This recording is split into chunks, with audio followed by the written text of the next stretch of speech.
What is going on, everyone? Another week of chaos in Mets Weekly, Mets Week, in Mets history. I don't fucking care. Two series wins, a fight. Mets are looking like 1986 fighting the Cardinals. Welcome to the Mets Weekly Roundtable. This is Frank Cugino from Frank About Sports. What's going on, guys? Andrew Acevedo back. What's going on, everyone? Mets Talk with Hayden is the name. What is going on, everybody? This is Metsfan from YouTube. Hey, what's up, guys? I'm TonyMetro. Big Apple Banter Media here with Elias. That's weekly. Mets Weekly. Mets Weekly. Mets Weekly. Mets Weekly. Welcome to Mets Weekly.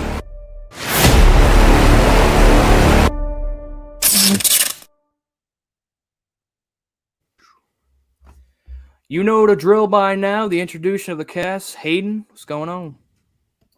What's going on, everyone? My name's Mets Talk with Hayden. Hope we're all doing well. Feel free to check me out. Do a lot of live streams. I love Jim. Country boy Frank About Sports. Hey everyone, Frank About Sports. I'm going to get back on the live streams. I mean, between Easter and all the different schedules, West Coast swing, Central Coast swing. It's been a lot of too many different time zones for me to keep track of. So definitely going to get back into the swing of things next week. So let's get into what happened this past week. Hollywood TonyMetro. Hollywood's the name. Yeah, guys, check out the channel. It's really all I can say about it right now. And the sick boy himself, Mets fan. Oh man, a Mets fan. I'd say I make videos about baseball, but that rarely happens. So, I guess I'm just a baseball nerd who loves numbers at this point. You may notice I'm not in the top left today. That belongs to Andrew. Because if you can't tell, I'm very sick at the moment. So if I'm not my normal. Positive and calm self full of rainbows and unicorns. You know why. But yeah, this does give us an idea, guys. Let us know if you want us to rotate hosts every week. Keep it fresh. Let us know. Why not? But other than that, let's go Mets. Let's get into the week behind us and the week ahead. Yeah, and let's start with the biggest talking point in Mets land. Our little altercation with the St. Louis Cardinals, and right before we started streaming, we got some suspensions and fine. Nolan Arenado, the biggest starter of this BS with the benches clearing, he got 2 games. Genesis Cabrera was the one to tackle Pete Alonso with Will Clapp, the Cardinals' first base coach. He got a game. Yohan Lopez, the guy who threw at Nolan Arenado, got fined. Taijuan Walker got fined, and Jack Flaherty got fined. So how are we all feeling? Tony, I know you were very aggressive that you wanted to start with the benches clearing. Go off. How you feeling about the Cardinals? Ollie Marmol, what the suspension? Should there have been more? Should the Mets have gotten suspended? Go off. Yeah, I just felt like it was obviously the lead coming into today's show. It was the most recent thing that happened. Here's the great news. The Mets ended up taking 2 out of 3 in this series, which is the ultimate win, in my opinion. And the fact that none of the Mets got suspensions from this is kind of the cherry on top as well. I actually am a little surprised that Nolan Arenado got suspended. Clearly he was the instigator in this, but there were no punches thrown. It wasn't like a 20-minute fracas. It ended relatively quickly. So I was actually surprised to see there were suspensions. But what I do take issue with is Ollie Marmol's post-game comments. Basically saying that he felt that the Mets are basically putting Arenado, particularly his career and potentially his life at risk. Dude, you guys hit Pete Alonso in the head. The Mets have been hit in the face and neck and above 3 times this year. And every single time the Mets have gone to first base, they had that little kind of benches clearing thing with the Nationals. I just think that Ollie Marmol is totally out of line for the way he handled his post-game presser in regards to that. I don't know if there's going to be anything else now. I really don't believe that teams are throwing at the Mets intentionally. I really, truly believe that the balls are just have terrible grip, especially now that we're not allowing any type of, foreign substances to be used on the pitcher's mound. So, I really don't believe anyone's intentionally throwing at the Mets, much less at their head or at their face or anywhere above the shoulders. I think it's an accident, but it does come to a point, 19 hit batsmen in the first 3 weeks of the season. It does come to a point where you have to stand up for yourself and go do something about it. So, I'm happy that it happened. I'm glad nobody ended up getting hurt. If the Mets continue to get hit, we are going to see someone charge the mound and we are going to see punches thrown. So at this point, I think it's in the hands of Major League Baseball to say, we need to figure something out with these baseballs or with some type of substance that is going to be legal and that the pitchers actually will have control of these balls, because it's clearly out of control right now. Yeah, again, and this is kind of, my family's I got Cardinal fans saying, hey, what's your big deal? Why are you trying to fight? And like Tony, you said, this was kind of, I think, just a bunch of energy that the Mets have been like brewing, and the Cardinals were just in the wrong place at the wrong time for the blow off. Hayden, what were you feeling about the benches clearing Brawl? Yeah, I mean, honestly, it's safe to say this was seen to come. I mean, like you guys kind of said, it wasn't necessarily the Cardinals that were the main trigger. Yes, I mean, 5 hit batters in this 3-game series against the Cardinals definitely probably had some bit of it. But, the Cardinals were just in the wrong spot at the wrong time. And the Mets, it was a boiling pot and the trigger was pulled.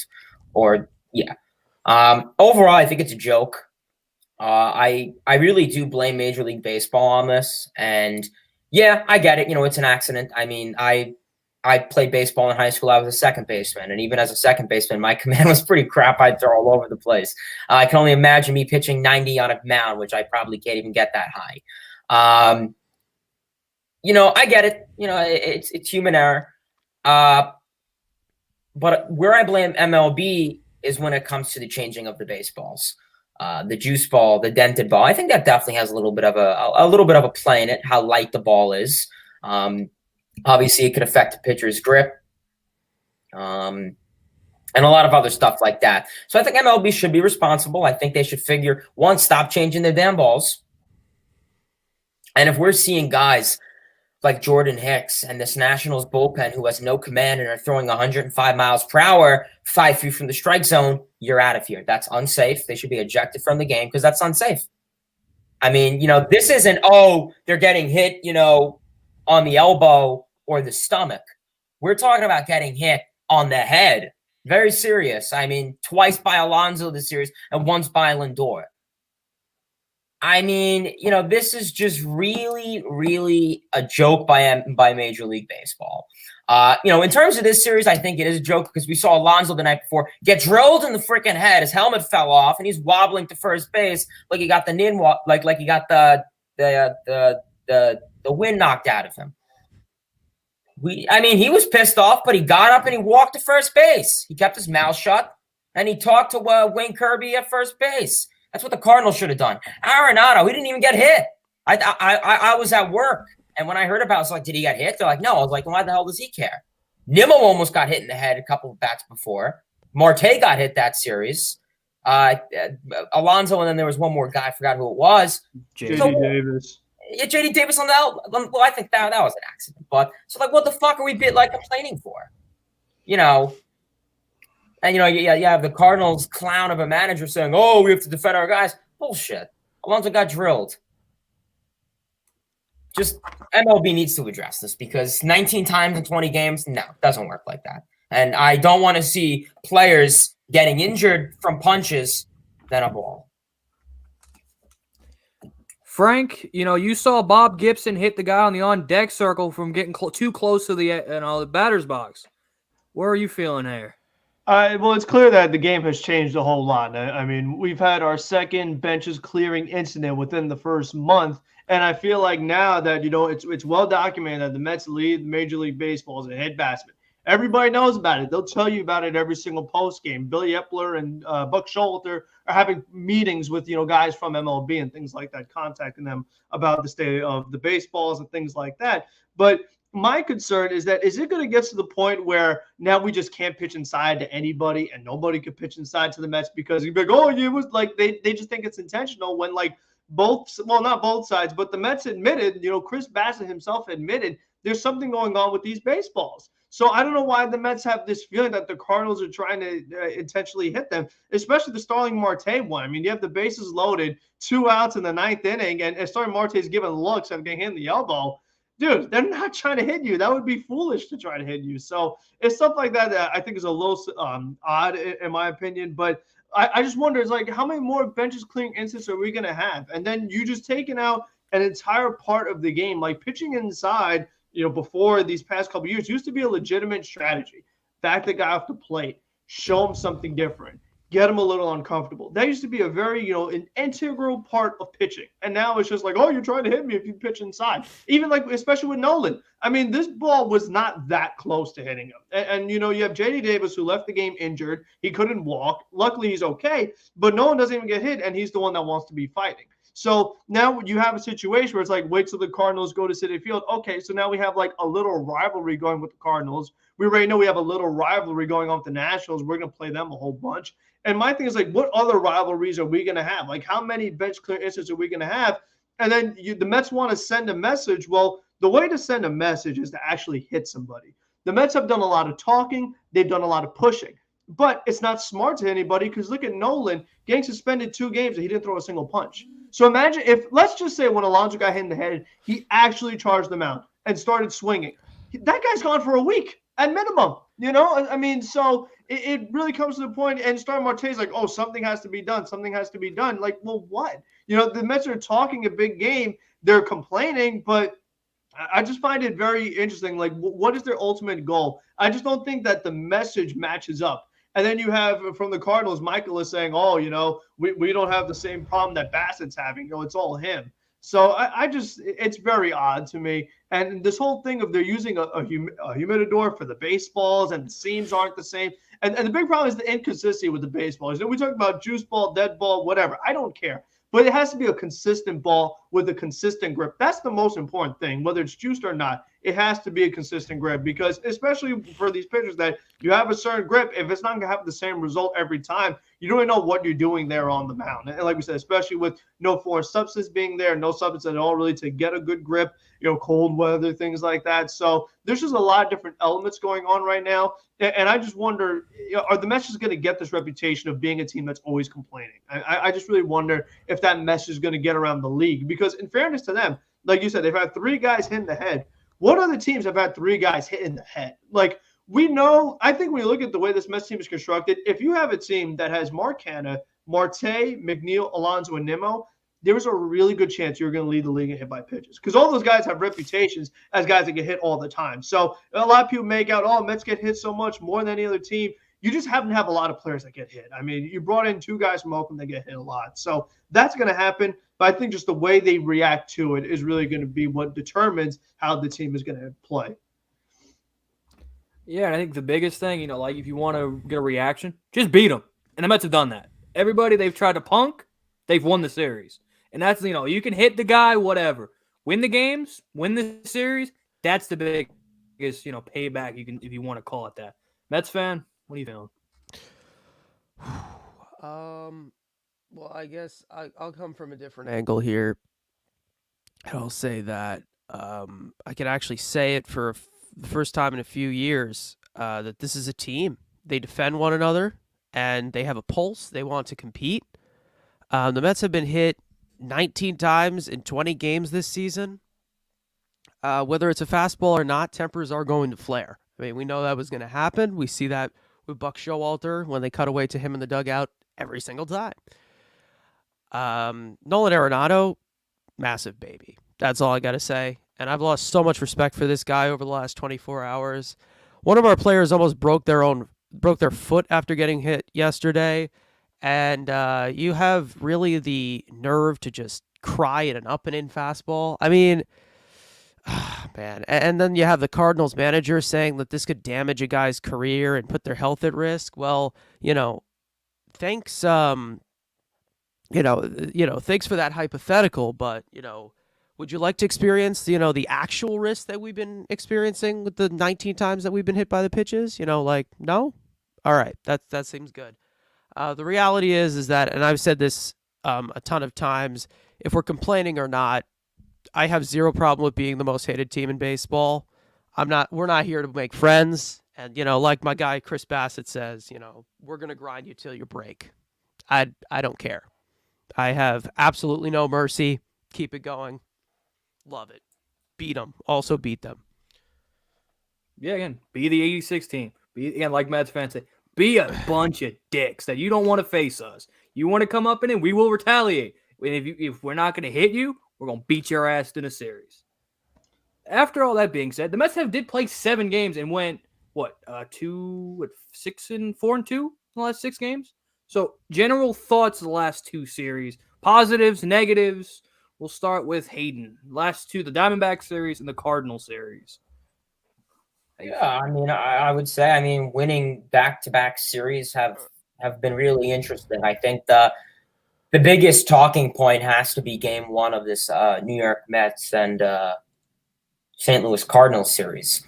The fact is, you're down to your final strike. Just swing the bat one more time or ground out, whatever. One more out, one more strike, and you're over. But they put up 5 runs. 5 runs with 2 outs. 2020, I guarantee that would have never happened. Maybe 1 run.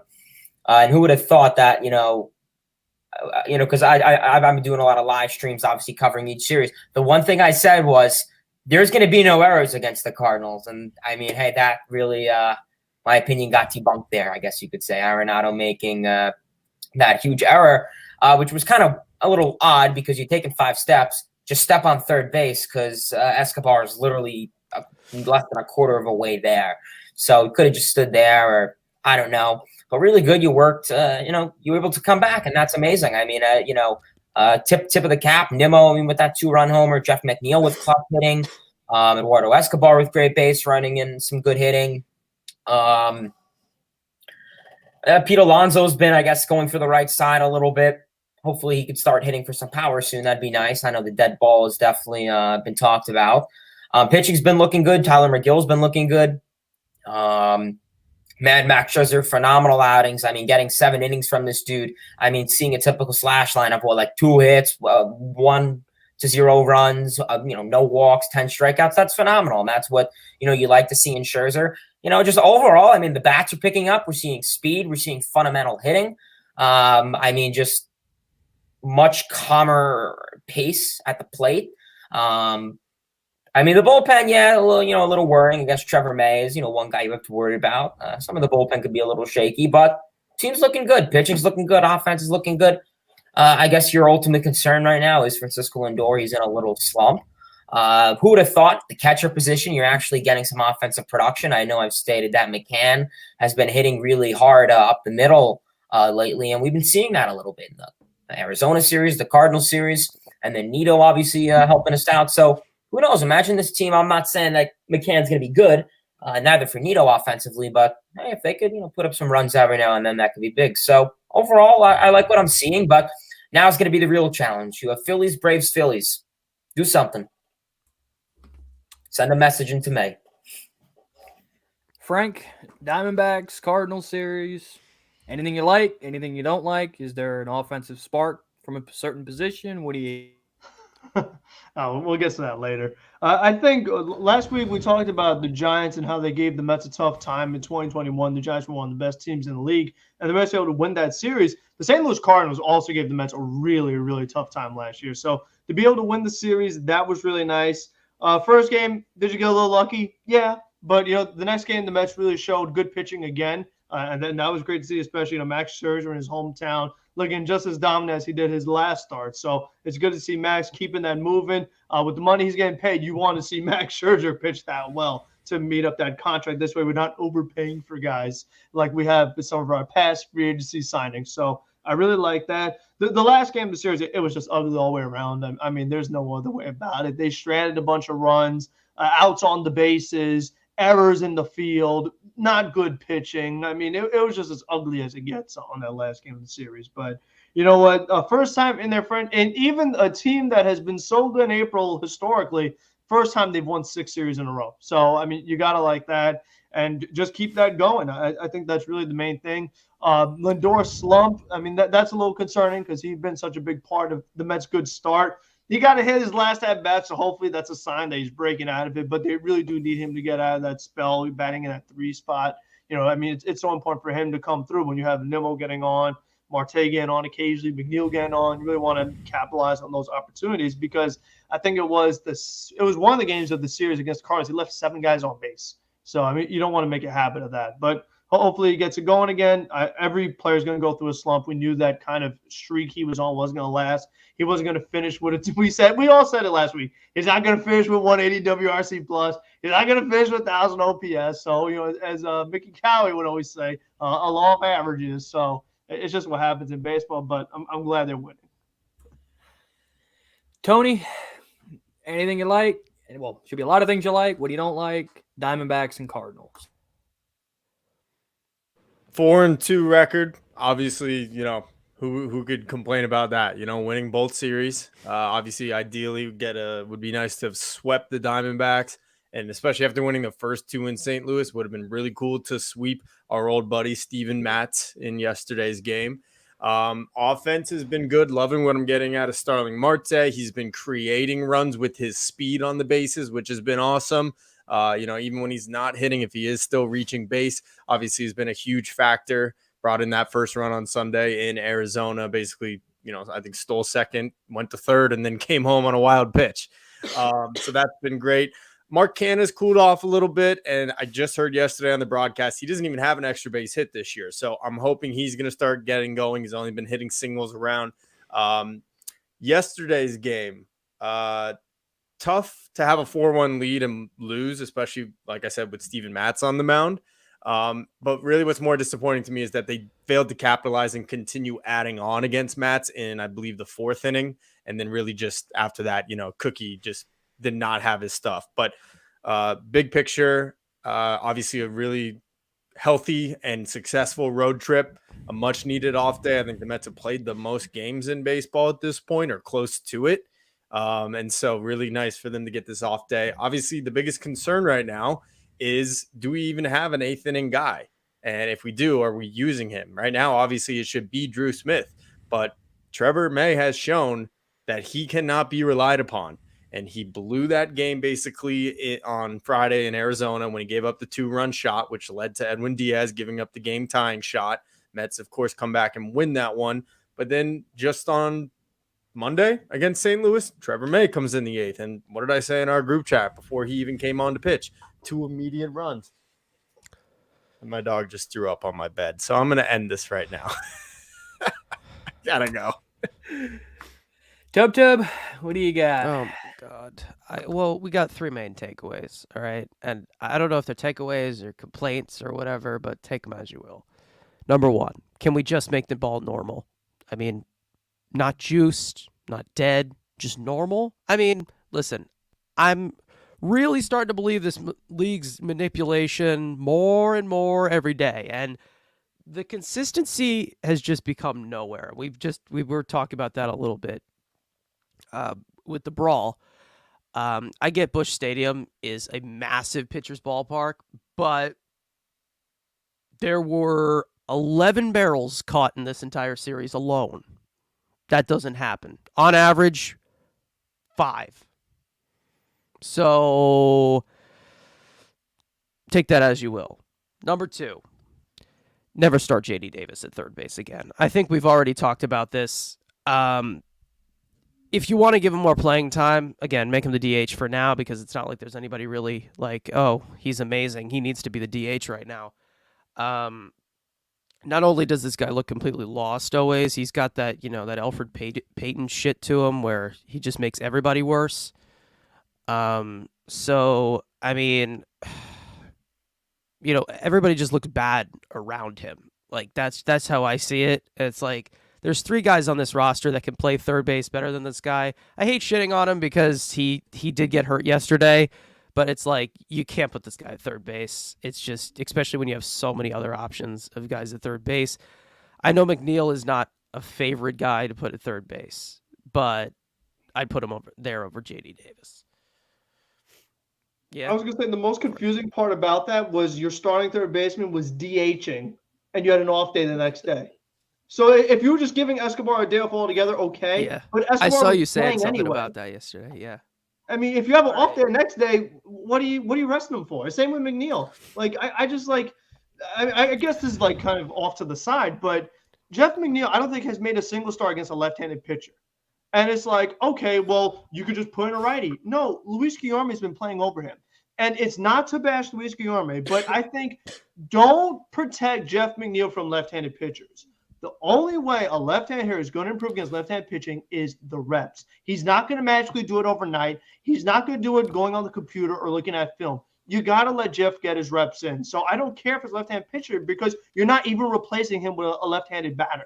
So a right-handed batter, excuse me. So I just don't like that. Again, when you had a day off the next day, Jeff McNeil is swinging the hot bat. You don't use him. And then when they do use him, it's to pinch run for J.D. Davis, and then you have Dom Smith pinch hit instead of Jeff McNeil. So I mean, I just didn't like the use of him in that last game. That really bothered me. Yeah, so 14 plate appearances against lefties, 53 against righties this year for Jeff McNeil. But if anything, a lot of those are probably bullpen at bats. It's not against the starting pitcher. Yeah, there probably are actually. Let's see if they're. Yeah, most of them are. Yeah. And then number 3, James McCann is an all-star. I concede. It's over. I give up. Well, for me, God, it was great to be, for first time in 3 years, I finally get to see this poverty of a franchise live, and they give me maybe, I guess, the best comeback I think I've seen live. I mean, I've left some great comebacks, some walk-offs, whatever, but just sit there. And I was on the Cardinals broadcast when Tyler O'Neill got the 2-run single.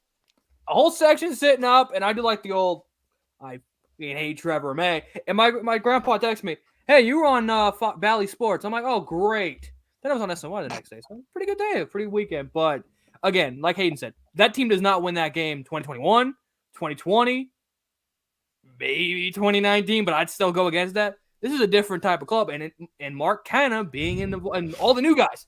Escobar gets the hit, Canna hits the ball, and then fights the AB. And then, obviously Mcneil, 2019 Mcneil, it's a completely different person than what happened last year. He hits a double. Jankowski's the pinch runner.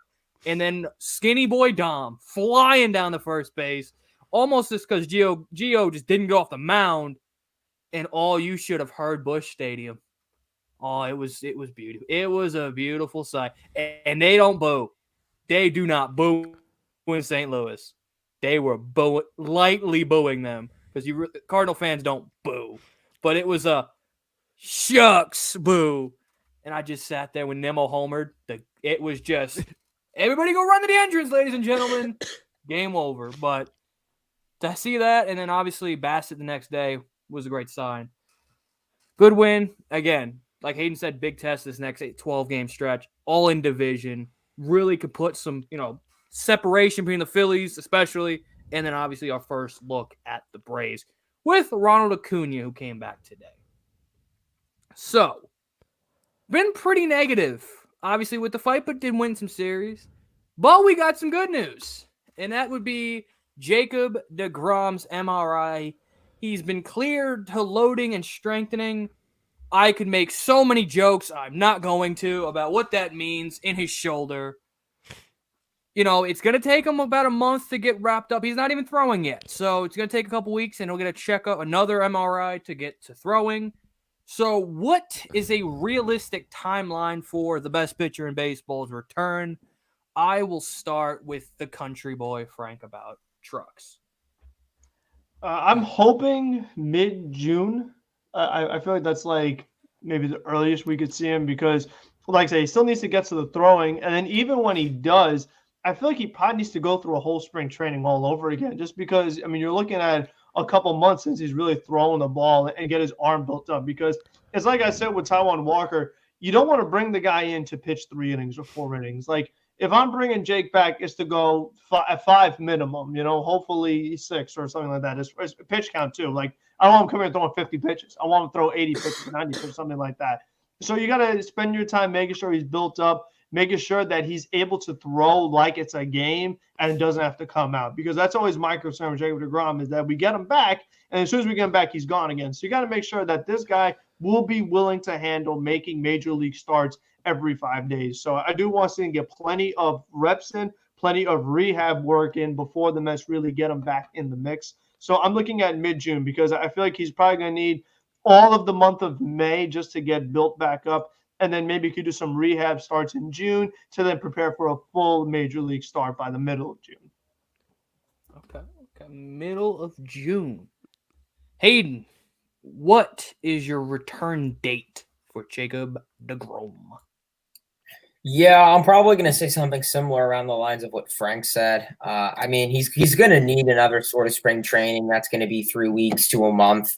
He only pitched, 2 spring training games? And obviously, yeah, he had his bullpen sessions on the side, but the start and then stop, that's just really – I mean, he didn't pitch for – he's still not throwing off a slope or a mound or anything. So that means he's pretty much not going to have thrown a ball for, a month at least. So he's going to need at least a full-on month as soon as he's able to throw a ball to be able to go on a mound and pitch at Citi Field or just in the Mets jersey itself. So I'd probably say like middle June. Middle June, I think would be good.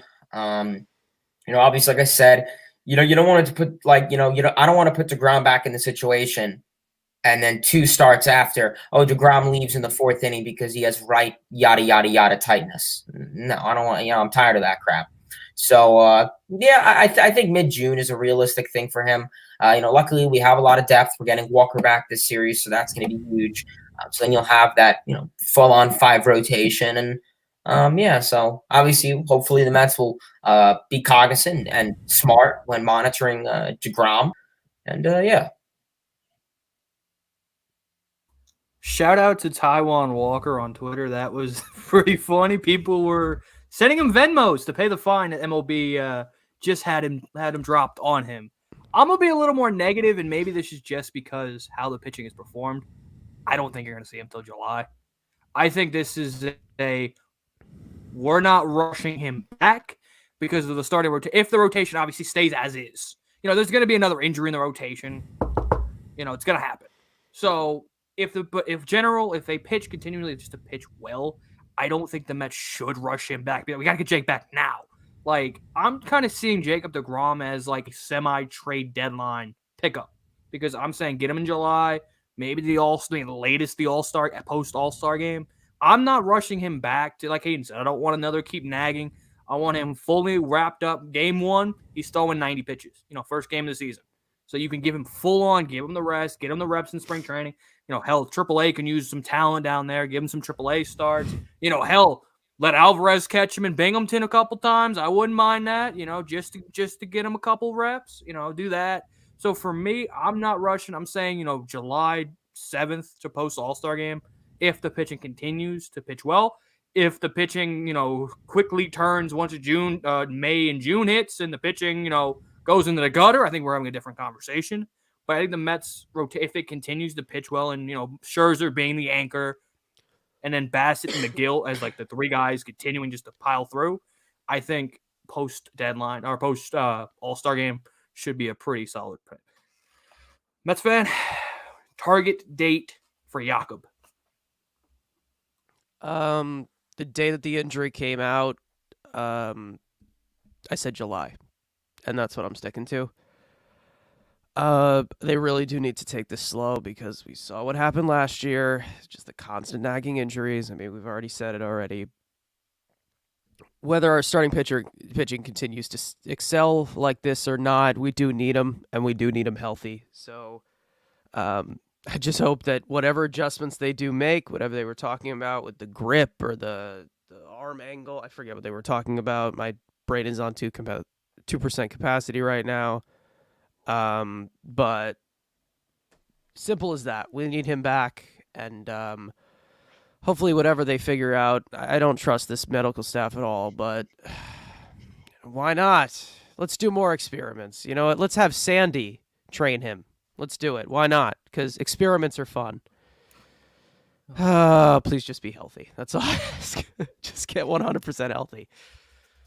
Speaking of returns, I think I just looked on Twitter, and my favorite jersey, I think most of our favorite jerseys are back tomorrow. Friday night blackouts are back. Tyler McGill on the mound, so what a perfect day. Nice. And against the Phillies. He'll beat the hell out of the Phillies. I won't be able to watch because I'll be at the Cardinals game, so that sucks. But hopefully they continue to kick ass. I get to watch Albert Pujols play, so at least that's a decent side objective. Speaking of old decrepit stars, let's move on to the Mets' old decrepit star. We'll skip, we got to wait for TonyMetro to talk about that other. So we'll jump around here. Robinson Cano. Swings an absolute pool noodle, like you say, looking at 50 WRC plus. That's a big stat everybody sees. Horrible batting average. The one homer on Jackie Robinson Day. We'll start with his biggest fan, Frank About Sports. Is there any hope for Robinson Cano? The only hope of this guy doing good is, again, we've said it a million times. The joke is so old, but it's true. You got to slip something in his drink.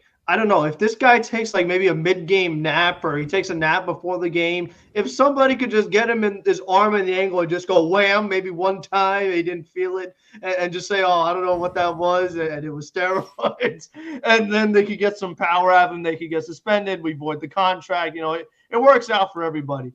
But I think the thing that concerns me the most about Robinson Cano, I've said this before, but this guy is in the 1 percentile in chase rate. And that's not the good 1 percentile. That's the bad 1 percentile. It means this guy is chasing more than anybody, more than Javi Baez, more than anyone. All right. So this guy is literally just going up there, swinging and not making contact with it. So, I mean, it's one thing to be an aggressive hitter, but you can't just be up there swinging at everything and not putting the ball in play. So he's just putting together like such bad at-bats time after time. He's not getting unlucky. Even the rare times he does actually make contact with the ball, it's not going past the infield. I mean, he had that one fly out to left field in the comeback. Wow. Oh, my God, you hit a fly ball. I mean, it's now a bigger shock when Robinson Cano hits a ball to an outfielder than it is when Jace McCann's to an outfielder.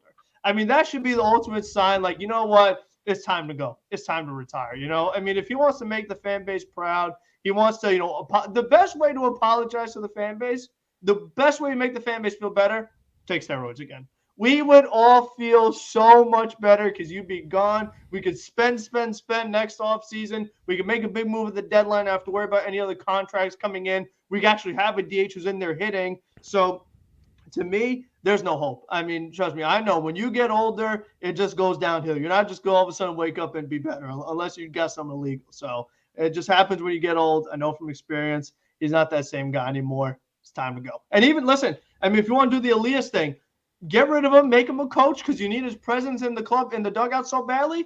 Fine. You beat Brett Gardner, put on a Mets warm-up, and you just sit in the corner.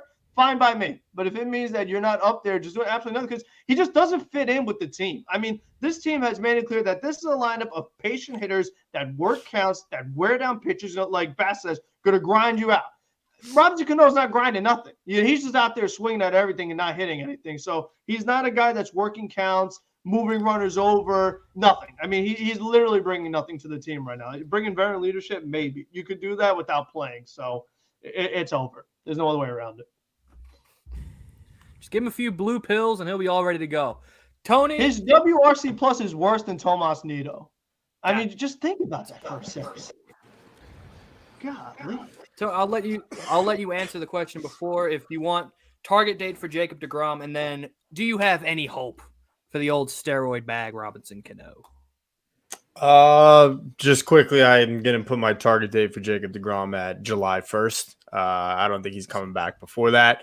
He's not going to pick up a ball for another 3 weeks, and that's, best case scenario, then a whole month at least of getting his arm built up and actually being ready to pitch at the major league level. So I'm going to say July 1st, which not the end of the world, but obviously not great news either. So, it is what it is. But Robbie Cano, wow.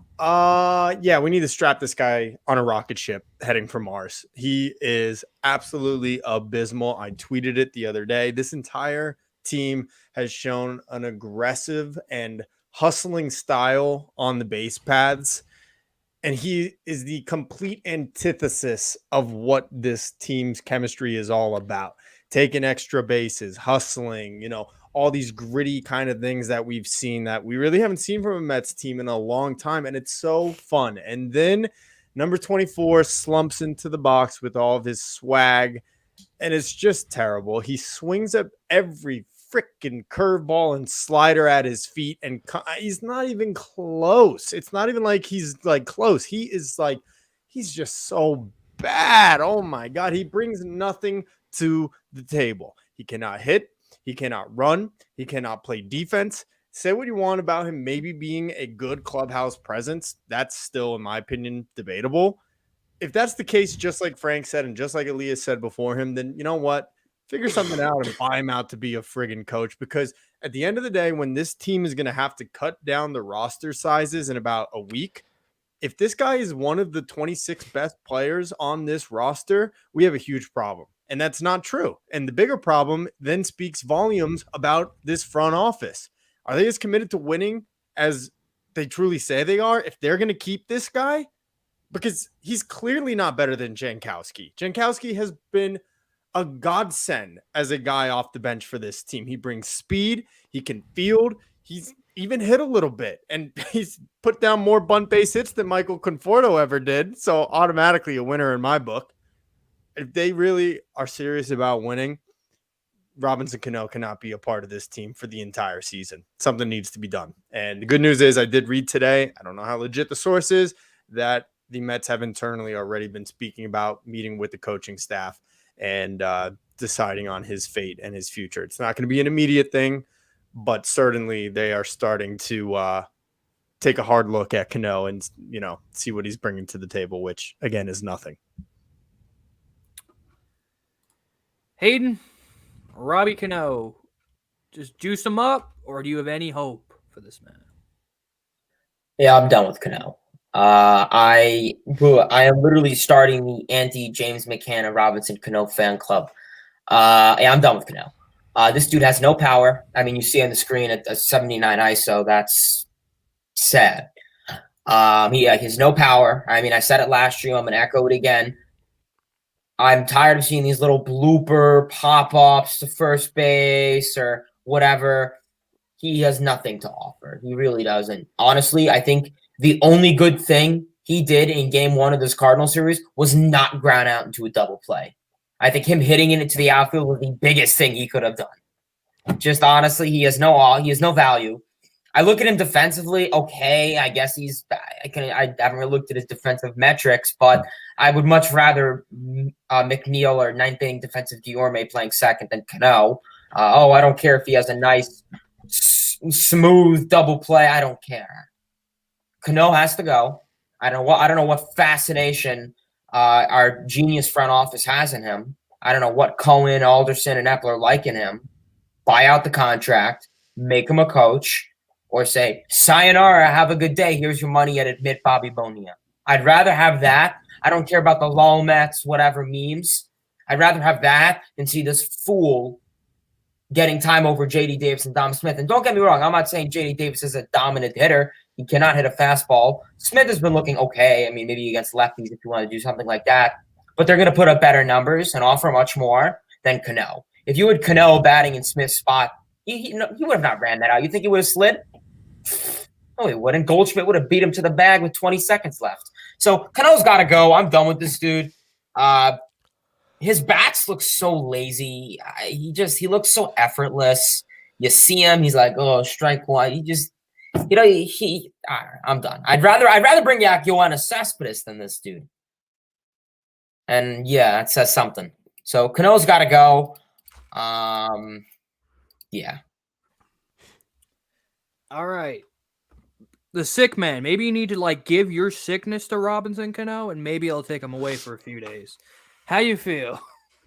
I have taken 2 COVID tests. Both of them are negative, so sorry.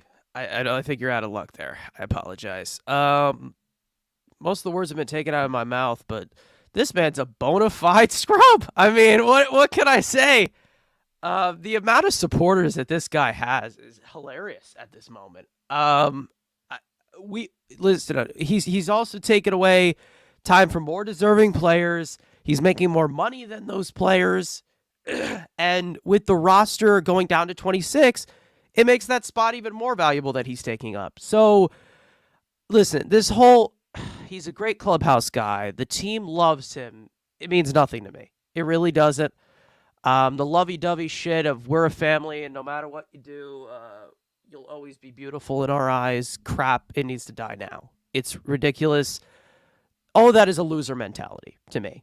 It's just the coddling players. That's what keeps us from being actual winners.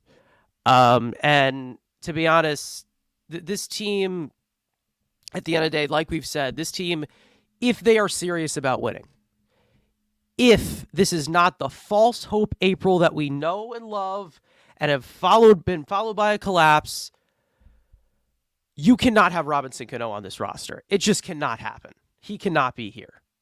It's just, he is that detriment. He is the Brody era, the Wilpon era. That's the only thing left right there, completely. You have a few little scorch marks. Bobby Bonilla is not going away for a while, but he's got to go. It's enough already. I mean, it's just a waste, especially with the identity that this team has of grinding out every at bat. This guy said, you know what? I got my paycheck. I don't give a shit. I'm Julius Randle, and I'm out. That's it. That's what he said, even though Randall's 29 and this guy's 39. But same mentality. All right? Same mentality. Same slug mentality. Frank, you got something? Yeah, I was just going to say, if we could get like more specific, I mean, this team gave up a top 5 prospect in JT Ginn to acquire Chris Bassett. This team gave $42 million to Max Scherzer. This team is right there at that 4th tier of luxury tax. They've come so far. They've gone in so deep to be like, okay, you know what? Championship in 3 to 5 years. We're a win-now team. They've done too much to have this guy bring them down. And like, you know, we say it's one thing that he blocked us acquiring a Kyle Schwarber or fill in your play, whoever you wanted, Bryant, Baez, anyone, name anyone. We could not get them, and they said why? Because they have to pay Robinson Cano's contract.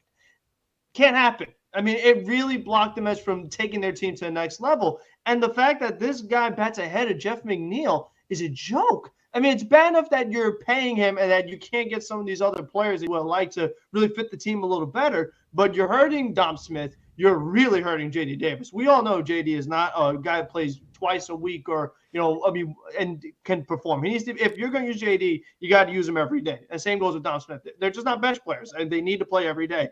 So it's bad if you're stunting the growth of these young guys. You're hurting their trade value because that's the most value they'd have this team because we know they don't fit anywhere else with a DH. So you've hurt yourself in that regard. But then, I mean, batting him ahead, Jeff McNeil, we always talk about this weird lineup construction of, okay, well, you have Alonso getting on, you have Escobar coming on, Robinson Cano's up, oh, he struck out, they don't move over. Okay, Jeff McNeil gets on, oh, then Tomas Neal, or James McCann doesn't come through. So it's just this bad construction. If you had Jeff McNeil batting 6th to drive in Escobar, drive in Alonso, Lindor, maybe you have some different results. I mean, I just think they got to try something else. And I really like what Carr said. Like, he is just that last bit of that Cohen and the Wilpon and Brody era. Like, they put us in this mess. We're still, you know, cleaning up their garbage, so to speak. I mean, he just brought in with us. And I mean, could you imagine?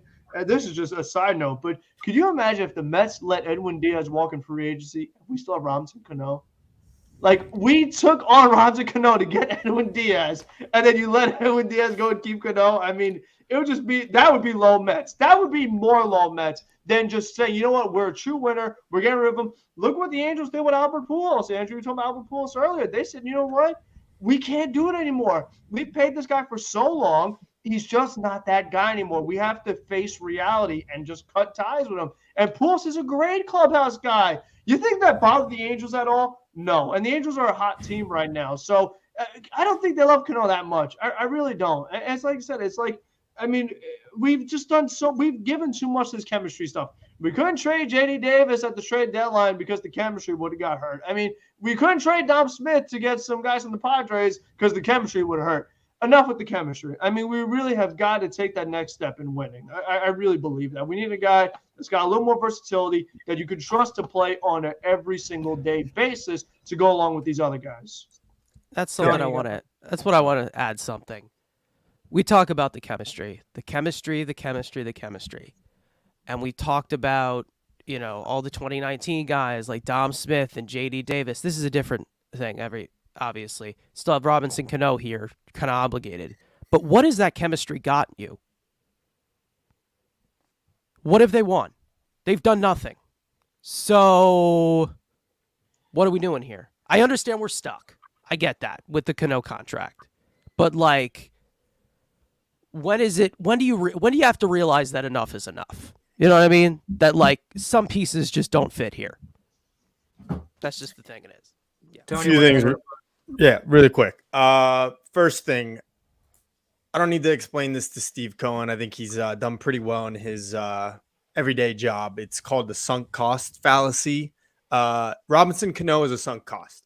He is worth $40 million at this point. He cost us $40 million no matter how you cut it, unless you find a way to trade this guy and another team is willing to take on a portion of that contract, which, newsflash, no one is. You are paying him regardless. So what Frank said was perfect. You've come this far. You gave up JT Ginn for Chris Bassett. You gave $43 million to Max Scherzer. You're this close. Are you really going to let this guy stand in the way of that? And I'm not saying Robinson Cano being on this team is going to make the difference in World Series or not, but it will definitely come a point in this season and potentially the playoffs where you don't have that extra guy on the bench because you carried Robinson Cano the entire way. So it's ridiculous to me if they're going to continue to keep this guy simply because he has the contract. I don't think the chemistry thing is like as big a deal as it was last year and the year before. I think that thing is over. You know, I'm not feeling that same way anymore. Even JD Davis, think about how many times he had to answer this offseason about being traded. He even said, I expected to be traded. So these guys have gotten to the point where they understand if they don't perform, they will be out. As far as it is concerned with Robinson Cano, I don't even know how much they like him. I'm sure they respect him for just being an all-time great, taking the steroids away, statistically, obviously. But here's the thing. You know what builds chemistry better than anything? Winning. Winning builds chemistry, okay? And that's what really matters. So if this team continues to win the way they are and Robinson Cano continues not to contribute to the winning, guess who's going to be alienated from that group? It's going to be Robbie Cano if he's not already. So I think we all agree with each other. We'd be fine if we saw that the Mets were releasing Robinson Cano tonight and willing to pay his 37 million, whatever's left now on this contract from today. Right. Yeah, I was going to say, I don't want to see us lose. I mean, I know we all hate on the guy, but I would hate to see us lose a Sean Reed Foley or a Joely Rodriguez or Yohan Lopez, take your pick, because we had to keep Robinson Cano for the roster cuts. That would just be straight up dumb. You know what I mean? If you lost an arm, if you lost a long reliever for a game where you're losing 10-5 or you're up 10-5 or you have a doubleheader, if you lost an arm because you had to keep Robinson Cano, that's just straight up foolish. I mean, that God forbid. Yeah. God forbid you lose Travis Jankowski. That's what I was about to say. Look at the more immediate future. Travis Jankowski won't pass through waivers. Like, this guy is he's just a block of slime. That's what he is. Like, this literally, he is just blocked so much. Yeah, and you can break down as many options as he's blocked. Like, like signing Anthony Rendon or like whatever you want to say. But like enough is enough. Like, just buy. Go. It's enough already. You know what I mean? If you want to do whatever it takes to win, show me. That's what I'm saying. Brett Gardner was Mr. Yankee. Mr. Yankee. And we always made the joke every offseason. Oh, you got to save up money to re-sign Brett Gardner. You make the joke every offseason. Yeah. Eventually came to the point where the Yankees were like, we cannot keep giving this guy contracts. He's not helping us anymore. We have to cut ties with Mr. Yankee. We cannot keep paying this guy. And finally, they stood up to the plate and did it. And it's and like, Robinson Cano's not Mr. Bet. You know what I mean? I know the match, but like he's not that integral to the Mets' success and their history. Like, he has done nothing for this franchise. He literally hasn't. He has not done anything for the Mets. So they shouldn't. I don't understand why they feel so obligated to this guy. I just don't. I don't understand the love affair. It makes no sense to me. Metro. Here's a question for you. If the Mets were to cut Robinson Cano tomorrow, would a Major League Baseball team pick him up at zero cost? Because that's what it would be. They have I don't think they would. Exactly. And that should tell you all you need to know about Robinson Cano and about what the Mets should do with him. If this guy could come to a team for free, no one would pick him up. Maybe the Cincinnati Reds, so they could get an extra 1,000 fans into the ballpark.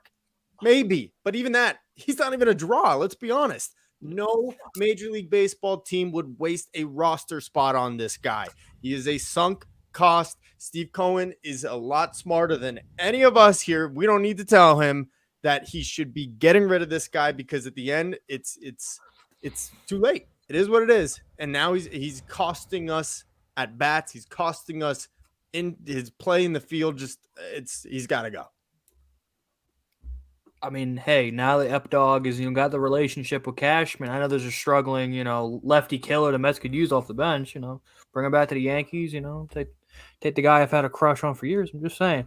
So, anything else want to say about him? Because we wasted a lot of time for a guy who absolutely sucks. We did waste a lot of time. We had a lot of built up frustration. There's too much anger behind this shit. You realize? I mean, it's pain to watch it on a daily basis. It really is. Listen, I'm wearing the jersey right now. I love Edwin Diaz, but was this trade worth it? No, not at all. Stupid.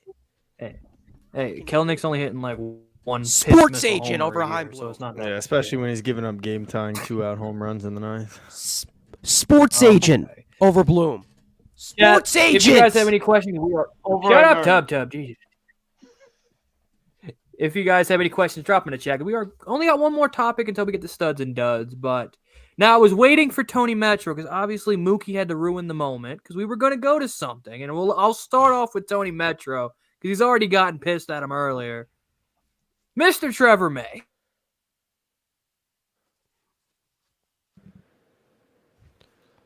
think he's muted. I think your mic's muted, Andrew. Yeah, hear you, dog. So this is why I don't host. Okay. Yeah, this is the signs why I don't host. Trevor May brought in last year, 2-year deal. Thought he'd be a solid reliever. Was all right. This year's blowing absolute chunks. Diamondback series got roughed up, and obviously on Monday, I saw him up in the 8th inning when I saw Scherzer come out the game, and I looked in the bullpen because I was direct line, and I see it's 65 instead of Otto or Drew Smith. I'm like, this game, and TonyMetro said in the group chat, I'm like, this game's over. Tony, should they move Trevor May out of the 8th inning, and where do you put him if not? I tweeted about it that night, and for me right now, I have zero faith in Trevor May in a high leverage situation. He belongs at the bottom of the totem pole in this bullpen at the moment. We've seen more out of Joely Rodriguez than we have out of Trevor May this year, which is not exactly a high bar to set, but even Joely Rodriguez has seemed to find his footing so far this early in the season. Trevor May's been awful. Trevor May has not been the reliever that he was as advertised when we signed him last offseason. We thought we were getting a high strikeout guy that could be depended upon in the 8th inning as a setup guy that could potentially come in and save some games in the case that our closer was not available. He was supposed to be the one really sure thing we had in the bullpen, except for, I'm looking back at this from last year's perspective, except for Seth Lugo. And, as an emergency in case, you bumped Lugo into the 9th and Diaz was struggling. We thought Trevor May was that guy, and he has been nothing resembling that whatsoever. Last year, he had ups and downs. I personally always tend to remember the downs. That's just who I am as a Mets fan. But, he's shown no inkling of control with his fastball, no control with any of his breaking balls. He's all over the place. And that's exactly how the 8th inning started on Monday against the Cardinals. He walked the leadoff batter, then a couple hard base hits. He just does not look like he has it. And obviously, can't be used in back-to-back days, it doesn't seem like, because he got, injured already at the beginning of this season when they tried doing that. So at this point, you got to relegate him to, your 6th inning guy, your 5th, 6th, 7th inning guy. You got to try to build him back up, try to get that confidence back up, but he will cost this team games if we continue to send him out there in a 0-0 or 1-0 or whatever, a 1-run ball game. And he's shown that on multiple occasions already, only 19 games into the season. So that's my take. I think he needs to be taken down a notch, try to rebuild that confidence in the earlier innings and in less high leverage situations. Hayden, what should the Mets do with Trevor Fortnite boy May? Yeah, well, for starters, I think Trevor May needs to, I don't know if he's still doing his naps and those shenanigans that he did last season, but something's got to change. He is a completely different picture than what he was with Minnesota. Keep in mind, he did kind of have a rocky start last season, and then he kind of, started to warm up a little bit as the season went on. So I'm not completely panicking saying, oh my God, Trevor May is over. who knows? Maybe starting May 1st, he'll be good. Yeah, that was corny. But getting back to the point, yeah, I mean, the command hasn't been there. The fastball hasn't been as meaty. The slider, he hasn't really been connecting super well. We'll see. I mean, hopefully, I mean, you can try and maybe put him in a different situation, obviously. Yeah, we'll see. I mean, like I said, last year, keep in mind, he sucked in April. And yeah, so I'm not super crazy. I wouldn't be against moving him out of the 8th inning, but then, I mean, would you put Drew Smith as that setup man? You know, maybe Seth Lugo in that 7th role if Lugo can get his stuff back together. We'll see. Mets fan, what are the nerds saying about Trevor May? First of all, it just proves that everyone who plays MLB The Show is a fucking loser. That's the first thing. Second thing. Fortnite. He plays Fortnite. At this point, no, he plays a lot of MLB The Show. I know that. I know he plays a lot of MLB The Show. But anyways, Fortnite boy. Yeah, that's a great nickname. Anyways, at this point, I give up already. This dude is dumb. Y'all know the drill by now. I mean, vulnerable fastball, doesn't trust the rest of his repertoire. He's not even a strikeout guy this year. Like, that's the thing. And also, the crazy thing is that I had an entire analysis about him for the video that will never come out. But it was talking about how good this guy was in high leverage and how amazing this guy actually came out in high leverage. This year, where is it? Anyway, the thing is that this guy doesn't have terrible batted ball luck like Diaz. He just refuses to make adjustments. He's stubborn. He's just a stubborn pitcher. The 8th inning belongs to Drew Smith. Enter Drew Smith. The elite Drew Smith is here. End of story. Go fuck yourselves, haters. Nah, well, I'll say it in a second. Frank, what do you do with Drew Smith? Not Drew Smith, Trevor May. I would ask him to unblock me, but I guess that's not happening. But I think with Trevor May, my main gripe has always been the fear of the home run ball. And like Carson said, his every now and then that fastball, it's going to end up down the middle. And the problem is you never know when it's going to happen. And I just think that is why we can talk about 8th inning guy, 7th inning guy, 3rd inning guy. He cannot be brought in a 1-run game. I just think that it's too risky because you just feel like, is this the game where all of a sudden by accident Trevor May is going to throw one down the middle and bam, there goes Aaron Judge for a home run. Bam, there goes Dalton Varsho. You know, there goes, I mean, take your pick. That's just what concerns me because the thing is that, like, even with Edwin Diaz, like, Diaz could walk a batter. Seth Lugo could give up a couple hits, but those guys are, for the most part, going to keep the ball in the ballpark. With Trevor May, it's just like, and you know what? Seth Lugo gives up 2 hits, but nobody scored. Trevor May gives up a home run, yeah, that run scored, and maybe multiple runs if he was brought in, depending on the situation. So I think that his vulnerability to the home run ball is what concerns me the most. So I think that he's a guy that has to be used when they're up by more than 1 run, not with a runner on base. I think he's going to, until he gets it going, and if he could, gain the trust again and kind of, like we said, put him on the bottom of the totem pole, if he kind of climb his way back up into a guy that can be trusted, I think as of right now, you got to have a very strict criteria for when you could use him because, like we always say, get the most out of him. I think if you brought Trevor May into a situation where, okay, you're up by 3, 7th inning, okay, maybe then you can go to him.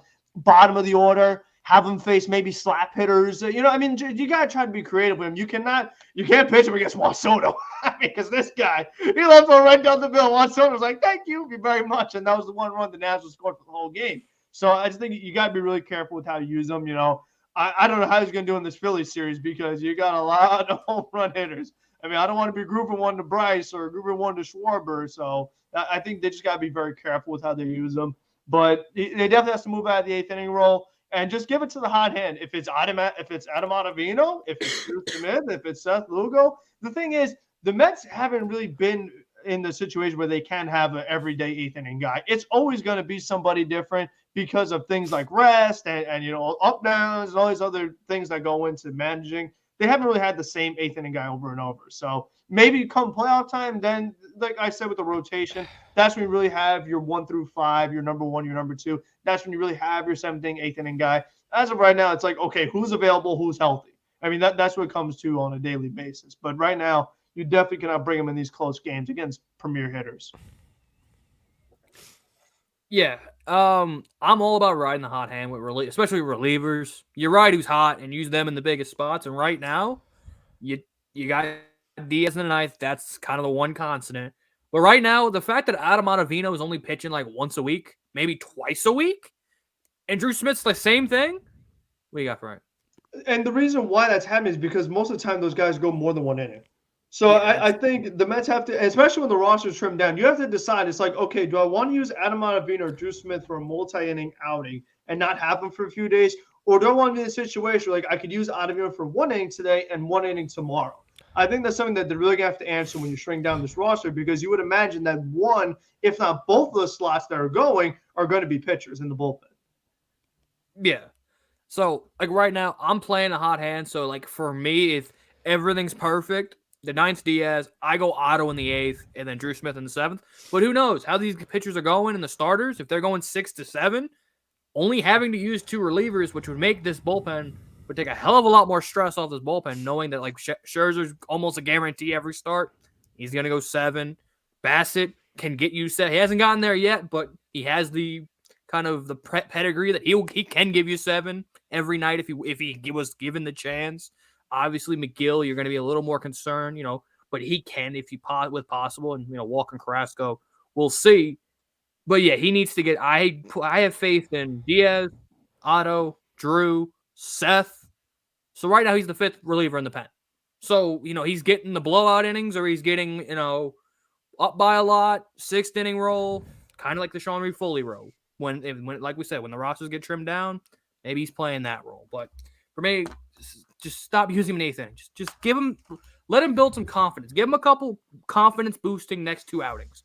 So if the Phillies come in the Braves series, let's say the Mets up by, like Frank said, it's not a 1-run game and he comes in. Let him try to get some confidence to build off him. Shreve as well. Forgot about Jake. Forgetting about him. I don't like He's you. pretty forgettable. He doesn't throw hard. He's just kind of weird.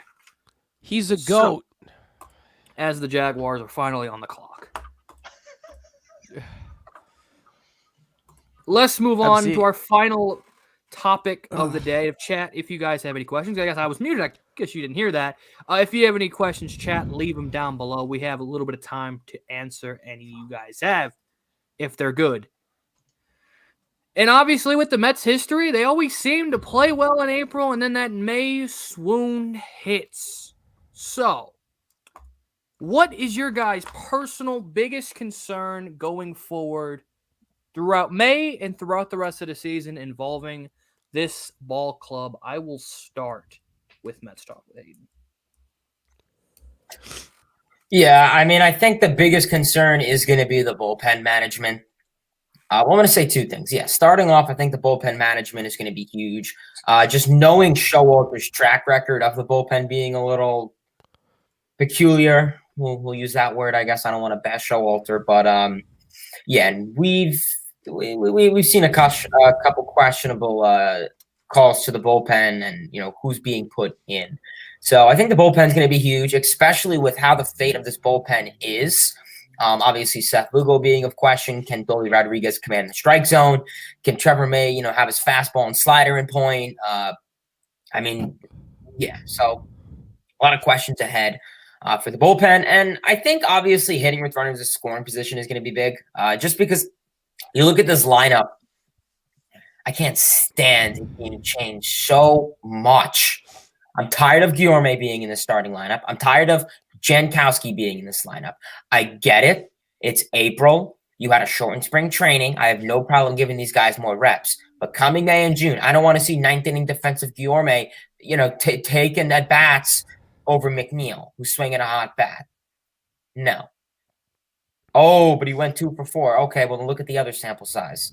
So I don't know. We'll see. I mean, the lineup and the offensive production with runners in scoring position is going to be huge, and they're hitting well with 2 outs, runners in scoring position. I mean, you brought in Canna, a remedy to take plenty of pitches, and we've been seeing that out of Canna these last couple of days. He has an 0-2 count. He'll get a 3-2 count. Sometimes he'll stand there and take, both. He'll take strike 3 right down, the crotch area, and I'm like, bruh, you put up a 20 pitch at bat for that. But overall, I think the offense, I would like to see a little bit more power out of this team. I know that I think they have 18 home runs overall. I'd like to see Alonso start to hit the ball a little bit harder. He's kind of been slumping a little bit. Maybe Lindor a little bit would be nice. Davis go the opposite field. Nimmo's been, hitting for some power. So that's been a good surprise. So biggest concern, I guess, overall, I'm going to give a couple things. Bullpen management and I guess hitting with 2 outs and runners in scoring position. Tony, your biggest concern going forward?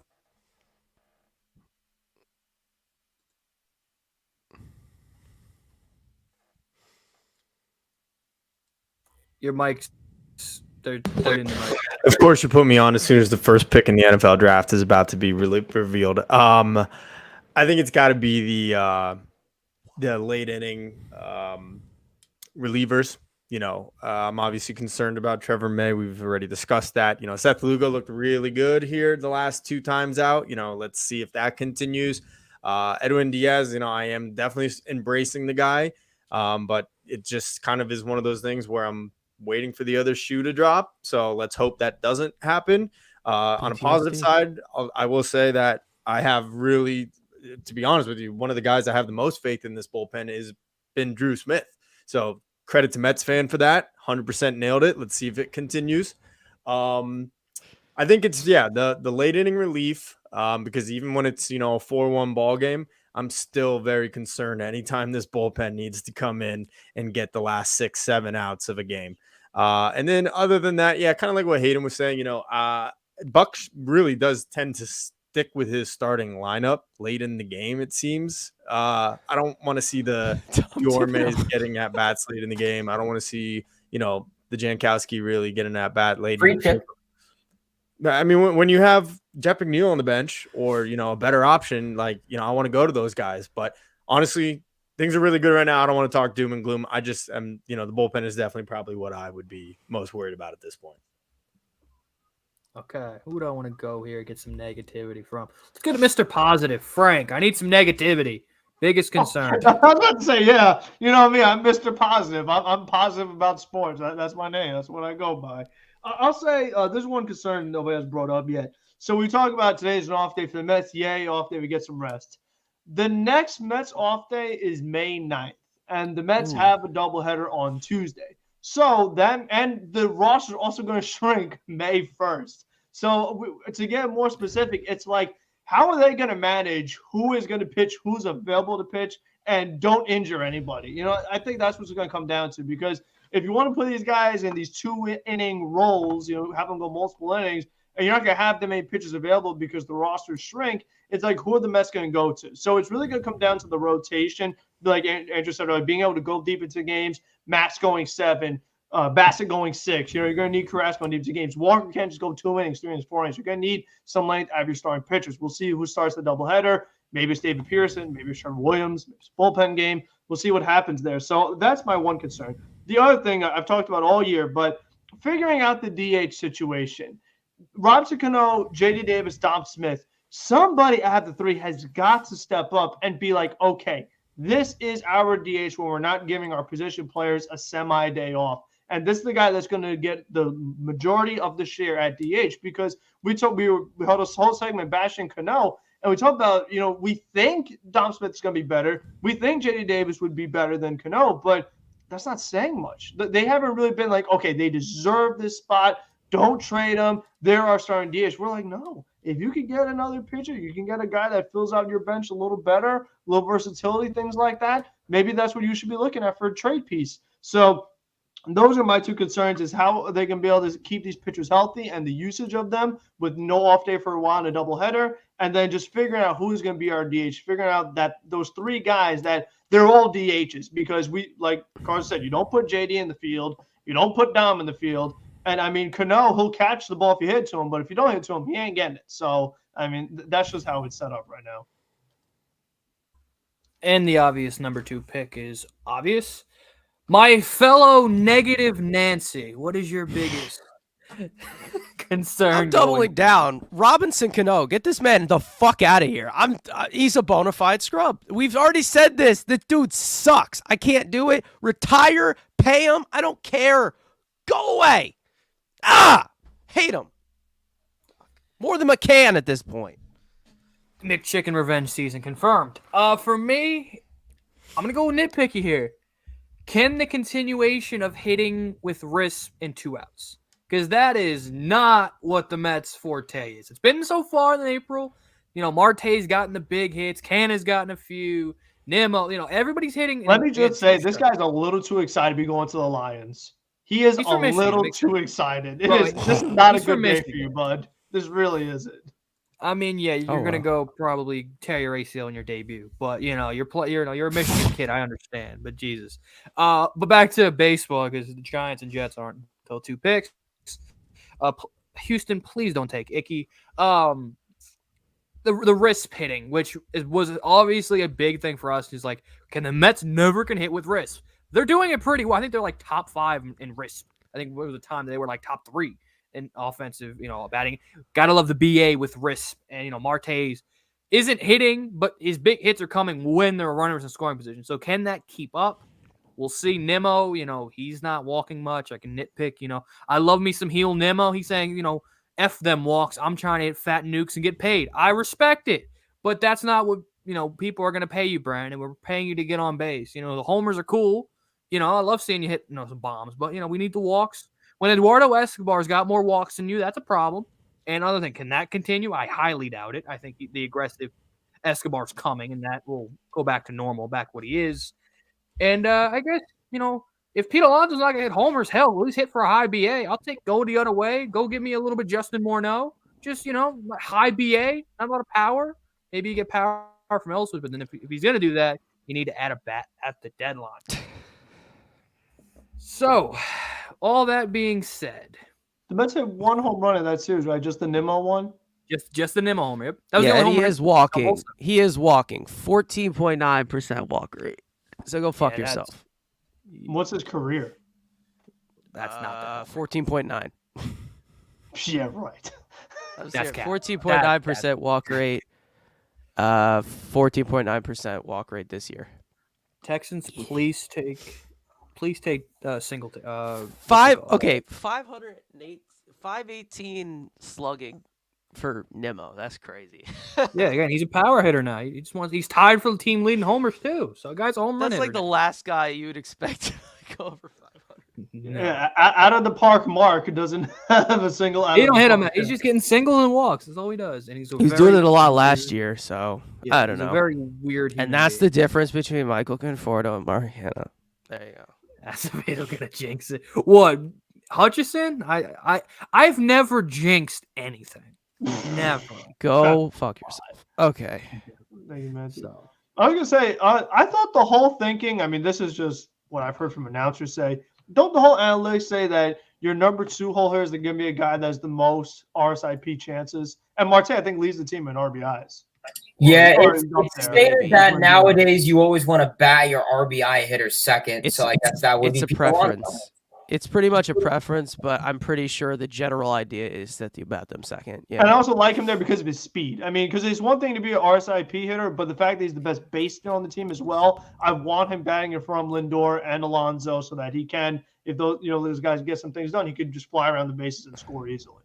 Because if he bats 7th and then you got Mccann and bang behind you or Cano bang behind you, you're just going to stay there. You can steal those bases, but you're not scoring. So what's the point?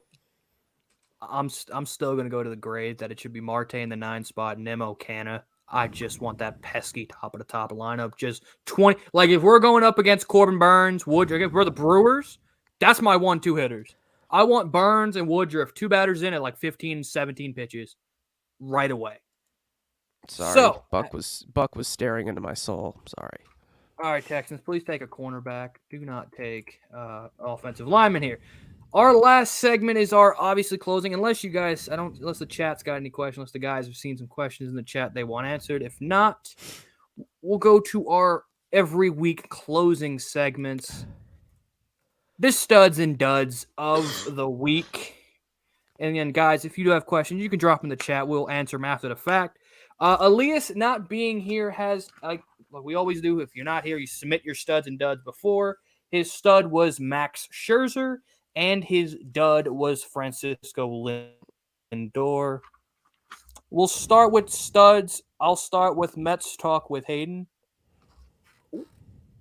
Say, who's your stud of the week? So my stud of the week is going to be our friend, the flying squirrel, Jeff McNeil. I really like what we've been seeing out of McNeil a lot lately. He's putting up really good at-bats. I mean, hitting in a lot of high-leverage situations. Like I said, he got rid of that launch angle dumb swing. We haven't been seeing a whole lot of BABIP from him, but he's putting the ball in play. He's beating the shift. He's going the other way. He's putting a bunt down the third base line. Little stuff like that. I mean, McNeil, in the last 7 games, batting .400, on base percentage of .400, a slugging of .700. That's phenomenal. Yeah, I mean, this season he's looking phenomenal. I mean, point is he's getting on base. I mean, he already has a hit streak of I couldn't tell you, but he has a streak going on, so that's good. He looks happier, and that's so dumb to say about a ball player. Oh, he looks happy. But he looks, last year he was just like, well, it was a good win. But now, you see him smiling. I mean, Lindor and him had that defensive error. Lindor had the defensive error because of him, and they were laughing about it. They weren't, he wasn't getting physically assaulted because of it like last year. But that aside, McNeil, honestly, in my opinion, is the comeback player of the year this year. I think he'll be the NL comeback player of the year. McNeil's looking phenomenal. I love what we're seeing out of him. And, yeah, I got Jeff McNeil. He's on fire. Okay, I'm saving a certain person for last. Tony, who is your stud of the week?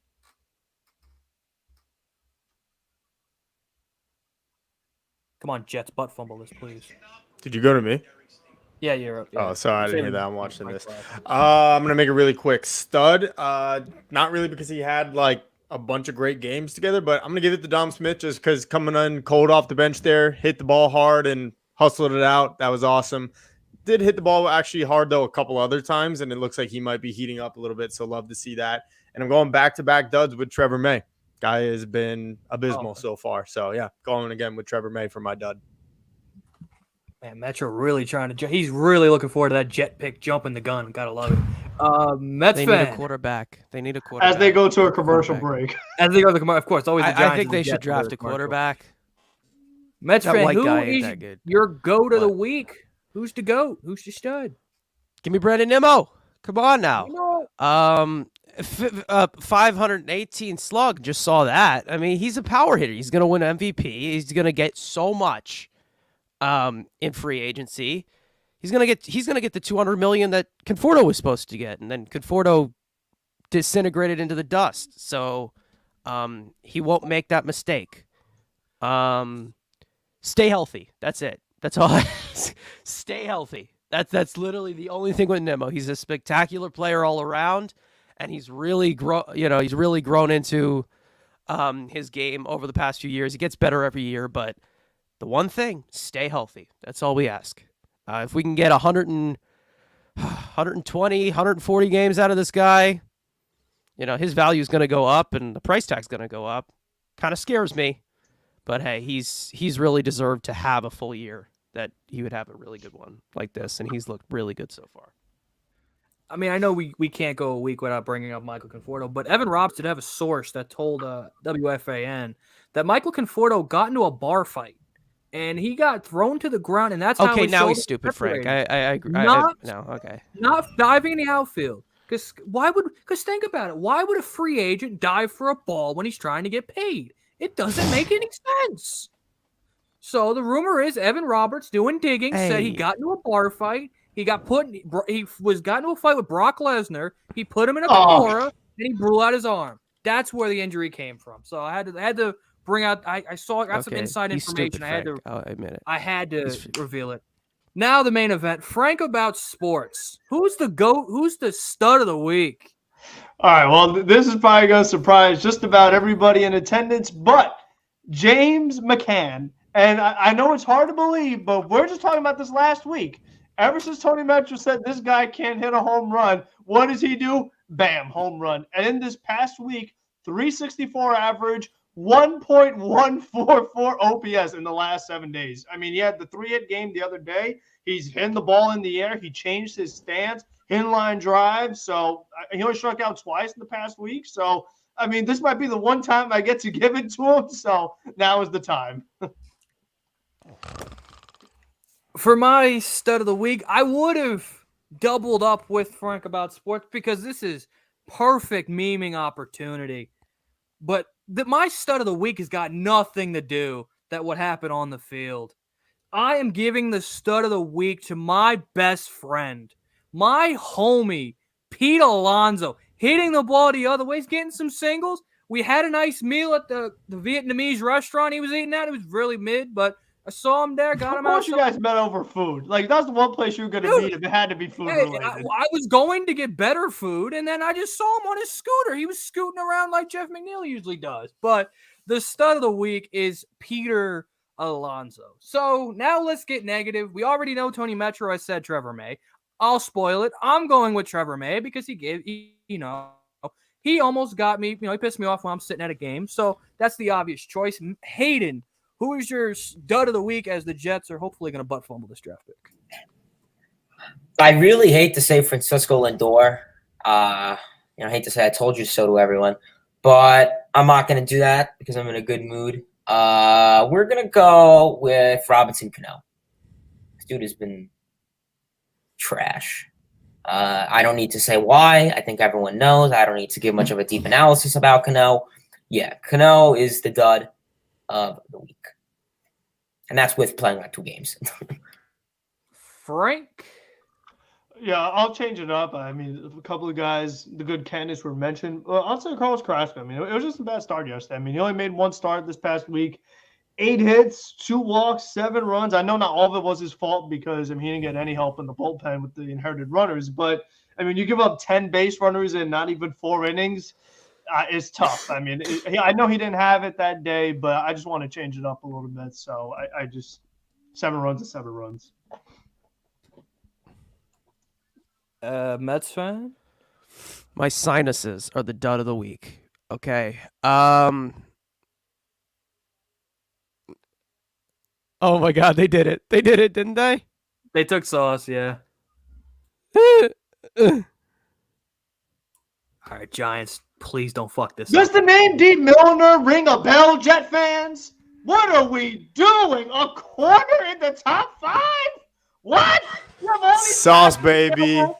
You want to protect Zach. You got to keep taking edge, guys. Let's take We a don't corner. need an offensive lineman. You're wrong. You're wrong.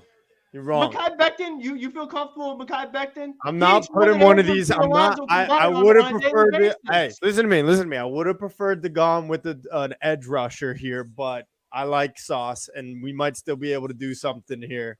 Let's just see how the next 4 or 5 picks roll out. This We might, is gonna help we Zach might grow. still trade this 10 pick for Debo, baby.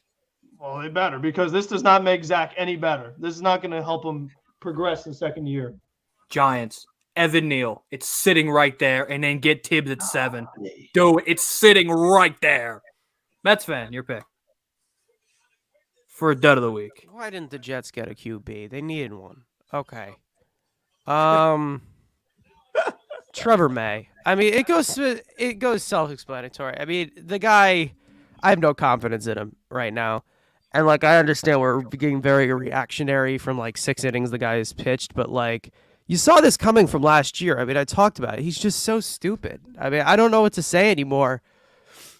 I don't know if compare him to Diaz. The pointing is stupid, but Trevor May, what are you doing, dude? And he's talked about how he added a splitter, hasn't thrown it once. I don't know. He's just a dud right now, and hopefully it can change because this bullpen is going to need to lock things down, especially since we've seen a few rough patches from the starting pitching. All right.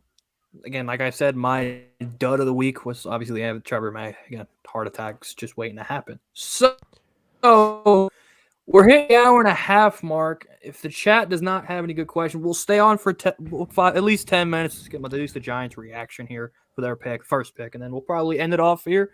If you guys in the chat have any questions, please drop them so we got something to talk about. Worst case, we'll just sit here and do our outro, and then we'll wrap her up. So, I guess we can talk about anything else happened in the last week. Here's Andrew and Pete. There's the picture. There's terrible. Hey, Andrew, I have a little proposition for you. I will give you my Francisco Lindor autograph if you give me that Alonso ball. You got a ball? Is that a deal? You got a Lindor. I'll think about it. Unfortunately, I do, which I'm probably just going to throw away because what is that worth? Andrew, was he cool? It's worth $341 million. That's what that's worth. How about, do I give the story here? Because Mets, should I just give the full story or fuck it? Let's do it. We'll give the full story. So obviously, Kuiper has his dementia moment. Sorry. Yes, I'm hoping Evan Neal is He's picking. passionate about whatever he's talking about. That's for sure. Oh God. So go ahead, Andrew. Sorry. Obviously, this happened on Tuesday. I got to the game Monday late. Obviously, watched the game. Stayed overnight in St. Louis. So I got a source that wasn't right, but he was right. But they flipped the switch that I thought I knew where the Mets hotel was, which they did stay at it last year, but they switched it up. So now I got there early, and the local graphers in St. Louis said, yeah, they changed the hotel. They're staying at the casino now. I'm like, damn. So we're sitting there. We got there 8 a.m. We're like, all right, shit. Now we've got all this time to kill. So we're like, let's go graph the Cardinals lot. So we spend about half the day getting the Cardinals. I got Paul DeYoung. I got like Andre Palante, who pitched well in Game 2 where Alex Reyes came out. Got him. Pretty cool. And Drew Verhagen, one of their other relievers. And there was only 2 Cardinals left. It was Yachty and Wainwright. Of course, it's Adam Wainwright.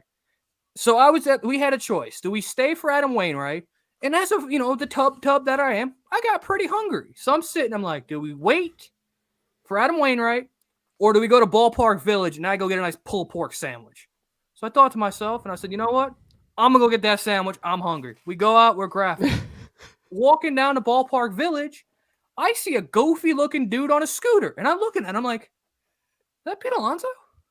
Comes rolling by. I'm like, oh shit, it's Pete. I'm like, yo, what's up, Pete? Says, what's up? He drives by. And I'm like, I'm stopping. I'm like, where the hell is he going?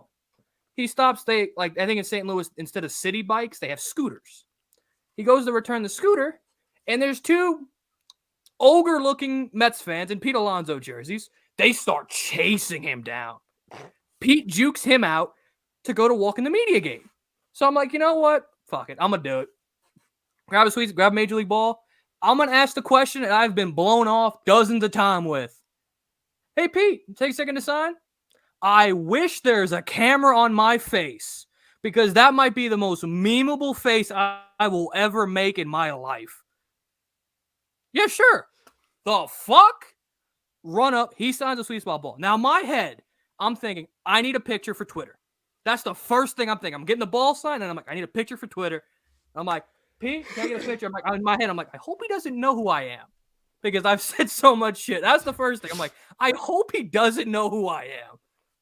Came clean. Was super cool. Dapped me up. So the Giants pick is in. Signed the ball. Got the picture. Coolest dude. And I even said, because I've seen it, he's a completely different person on the road than he is at home. He's a dick at home. God. But I've seen, I think Rob's met him in Pittsburgh. He's a completely different person on the road than he is at Citi Field. So, yep, there is the babyface turn, I guess, for me. Pete Alonso isn't that bad. He's still kind of shithead, but I'll be nice. I'll call him Polar Bear from now on. So, there's the story. You got the picture. Mets fan has already showed it. I guess we can answer.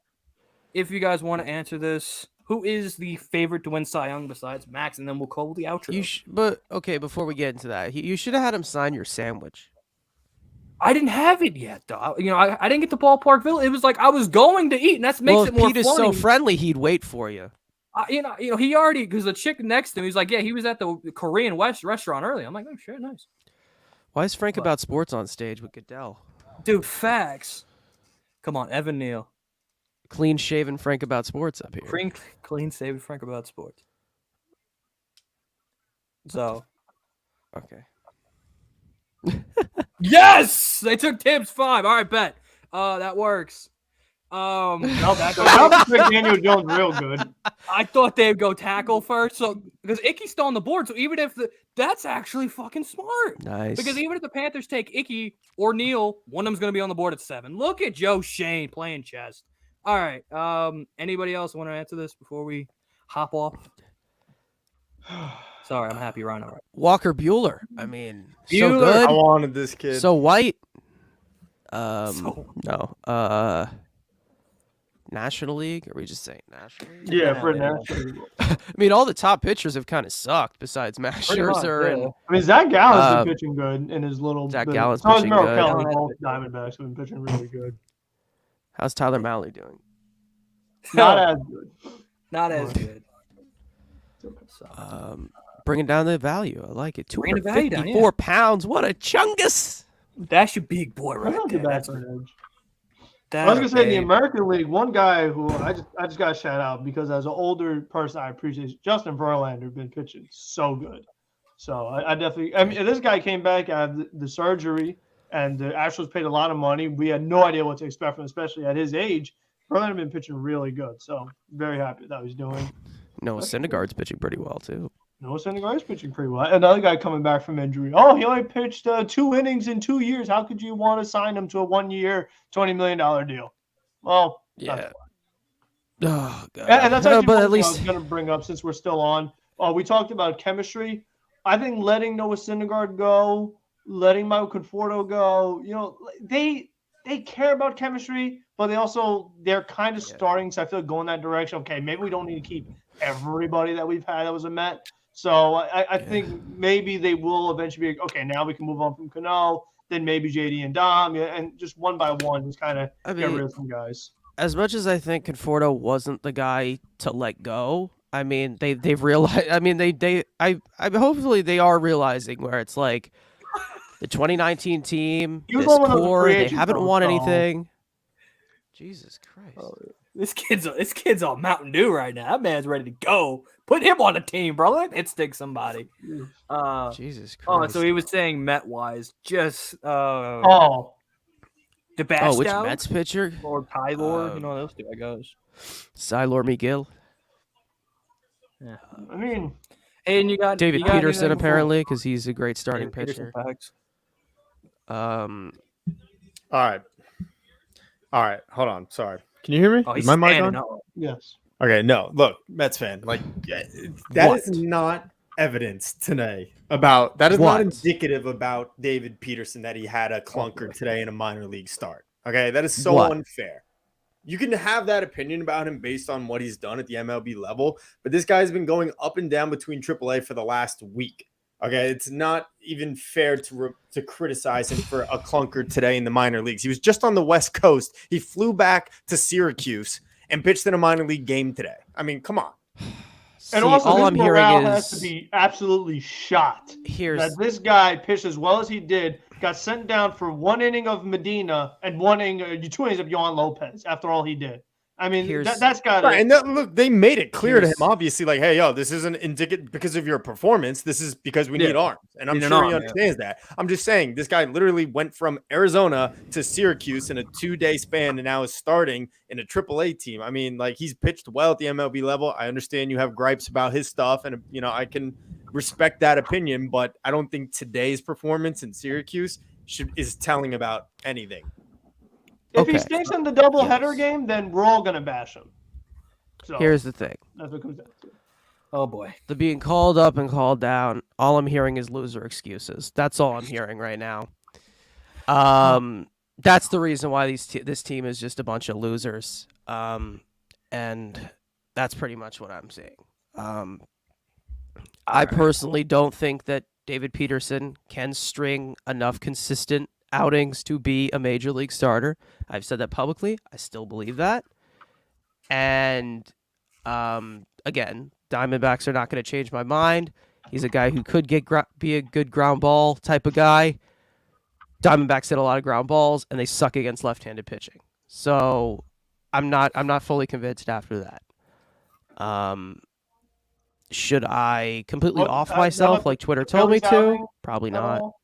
What happened? The Phillies outing? In relief? Yeah. Yeah, good reliever. All right, because I know where this is He going to go. went So we'll end it multiple innings. here. He went more than the starting pitcher did in that game, so it's pretty similar to a start. But the up-down routine, you got to realize when you go up and then you go down. Good reliever.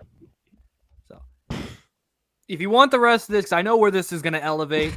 Subscribe to the OnlyFans for Mets Weekly After Dark. We'll end it up here. We'll give the outros.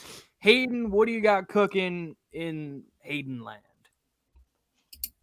Yeah, I've been mainly doing a lot of live streams, covering each series summary and series preview. So definitely feel free to check that out, LFGM. And let's get something rolling this next couple days. Hollywood Metro. I know it's busy out in LA. There's so many beautiful women. There's so many, acting jobs. You're calling, you're trying to be Howie Rose. What's up in Hollywood YouTube land? Yeah, you guys didn't know I just got a advertisement gig with Bigelow T.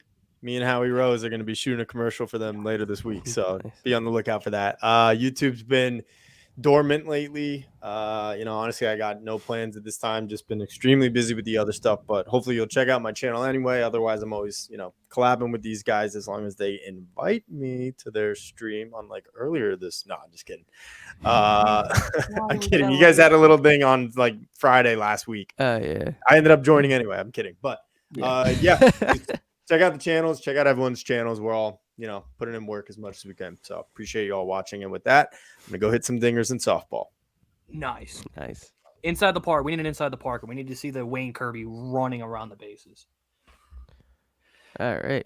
Let's see. The guy that uploads. The guy that does upload. Frank, what's you up in old man land? Yeah, I mean, I do have a video I want to make about a player that mentioned target. Hopefully you'll stream sometime this weekend. I don't know what else the schedule looks like for the Mets, but who knows? We'll see. Maybe we do something Tuesday about the doubleheader. I don't know. Just kind of thinking some ideas. But yeah, there will be stuff coming. Just gotta be patient is all. I'll save the word. This dude doesn't upload his videos in the ether. He doesn't. Don't follow him on Twitter because but I do want to threats in the last 24 hours. I do want to say one thing. You could say one thing. I'll see you in round one, Rhino. I'll see you in round one. It's not confirmed. Rangers, Penguins. Let's go. It's confirmed. Okay. Oh yeah. I'll see you in round one. I was hoping the Caps would jump. So, all right, my final thing. Carolina, take the quarterback, please. Take either one. I don't really give a shit which one you take. Just take one. Don't take Evan Neal. Probably starting a second channel for strictly other things. I'm gonna probably handle just Met stuff and post games and videos like that. So I'll probably start a second channel, something Rhino related channel name. We'll probably upload a Giants draft reaction because, hey, pretty good start. Hopefully they can finish it off in the next 10 minutes. On that note, be sure to, again, everybody is linked down in the description below. Follow us on Twitter. It was above my head, but Metro left, so it's getting blocked by this ginormous Rhino. Follow us, join our Discord, subscribe to this channel, subscribe to all our channels, follow us on Twitter, follow all of us on Twitter. Those are all linked down in the description below. Thank you guys for watching. Should have drop a like, subscribe, turn on those notification bells so you never miss every Thursday at 7 p.m. Eastern. And we'll see you guys.